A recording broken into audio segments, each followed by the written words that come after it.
বারবার দরকার শেখ হাসিনা সরকার। ব্রাহ্মণবাড়িয়া 4 আসনের সাবেক সংসদ সদস্য ও সাবেক আইনমন্ত্রী আনিসুল হক এবং শেখ হাসিনার বেসরকারি খাত বিষয়ক সাবেক উপদেষ্টা সালমান এফ রহমানকে গ্রেফতার করেছে পুলিশ।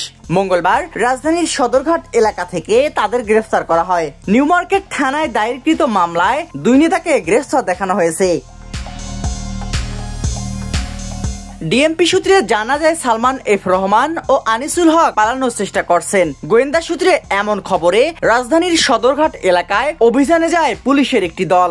সেখান থেকে তাদের গ্রেফতার করা হয়। নিরাপদ রুট মনে করে আওয়ামী লীগের হেভিওয়েট এই 2 নেতা নৌপথে পালানোর চেষ্টা করেছিলেন বলে মনে করছেন গোয়েন্দা কর্মকর্তারা।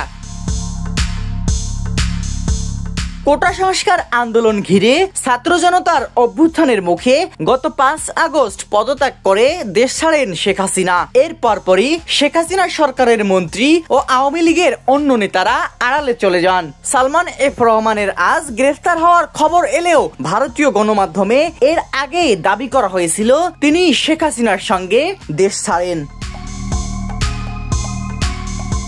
2014 সালে ব্রাহ্মণবাড়িয়া 4 আসন থেকে নির্বাচন করে আওয়ামী লীগের সংসদ সদস্য নির্বাচিত হন সাবেক আইনমন্ত্রী আনিসুল হক। ওইবারই তাকে আইনমন্ত্রী করা হয়। অন্যদিকে সালমান এফ রহমান বাংলাদেশ শিল্প ও বণিক সমিতি ফেডারেশনের সাবেক সভাপতি ও বেক্সিমকো গ্রুপের প্রতিষ্ঠাতাদের একজন। তিনি আওয়ামী লীগ সভাপতি শেখ হাসিনার বেসরকারি খাত বিষয়ক উপদেষ্টা ছিলেন। 2018 ও 2024 সালের নির্বাচনে সালমান এফ রহমান ঢাকা 1 আসন থেকে সংসদ সদস্য নির্বাচিত হন।